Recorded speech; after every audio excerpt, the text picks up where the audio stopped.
जी अस्सलाम वालेकुम नाजरीन ते हाजरीन, क्या हाल है? ठीक हो? अज मैं तलाम दे बारे गुफ्तगू कर लगा। ये जिस्म दे अंदर खुश्की सर्दी ते खुश्की गर्मी वध जान नाल साडे दिमाग विच खलल पैदा हुंदा है, जिहदी वजह तो दिमाग अंदर बेशुमार वसवसे ते बुरे ख्याल आने शुरू हो जाते ने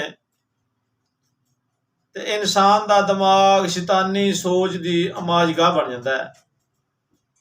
दूसरे लफ्ज़ों च अज मैं खुल के कहूँ कि बंदे दा दिमाग शैतान दे कंट्रोल च हो जाता है। वो टुरदियां फिरदियां उठदियां बहिंदियां सौंदियां जागदियां शैतानी सोचां सोचदा रहिंदा है। ना चाहदे होया भी इन्हां दियां सोचां ते हावी हो जाता है।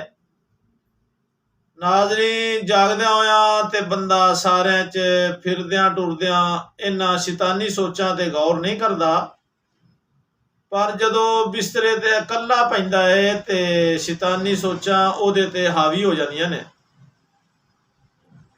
ते सारे दिन दे बुरे ख्यालात जमा हो के ओहदे जिस्म दे सिस्टम नूं अपने कंट्रोल च कर लैंदे ने। ख्यालां ही ख्यालां च बंदा सौ जाता है। ਉਹੀ ख्याल बंदे नूं ख्वाब च नजर आने शुरू हो जाते हैं ते बंदे नूं इतलाम हो जाता है। फिर मादा हयात यानी जिंदगी का अनमोल खजाना अपने कपड़ियां च जाया कर लेंदा है।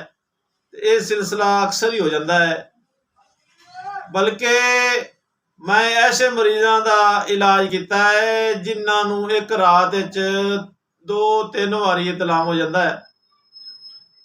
नाजरीन, ये नामुराद मरज थोड़े ही अरसे च बंदियां नूं खोखला कर दिंदा है ते ज्यादातर नौजवान अपने विआह तो पहला ही नकारा हो जाते ने। इतलाम का इलाज बहुत ज्यादा मुश्किल नहीं, पर ये परहेज ते एहतियात बहुत जरूरी है। रात नूं दूध का इस्तेमाल, प्याज, अंडा, बैंगन, गोश्त, दाल माश, खट्टियां चीज़ां ते पेट भर के सोना, इन्हां सारियां चीज़ां नूं तरक करना पैंदा है। ਇਹਦੇ ਨਾਲ बुरी सोबत तो भी बचना पैंदा है ते नमाज रोजे की पाबंदी, उठदियां बहदियां अल्लाह का जिक्र ते दरूदे पाक पढ़ते रहना चाहिए। नाजरीन, इस नामुराद बीमारी वास्ते मैं एक बहुत अच्छा नुस्खा लैके तुहाडी खिदमत च हाज़र होया। नुस्खा सुने।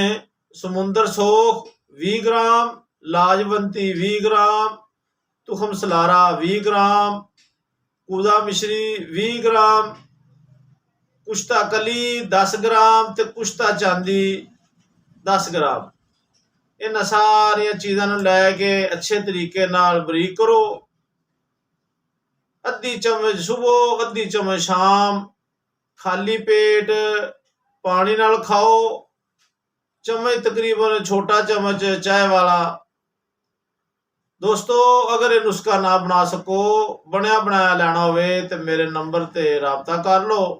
चैनल नूं लाइक शेयर ते सबसक्राइब ते घंटी दे बटन भी दबाओ ताकि मेरी नवीं आने वाली वीडियो तुहानूं टाइम नाल पता चल जाए। दुआवां याद रखना। अस्सलाम वालेकुम।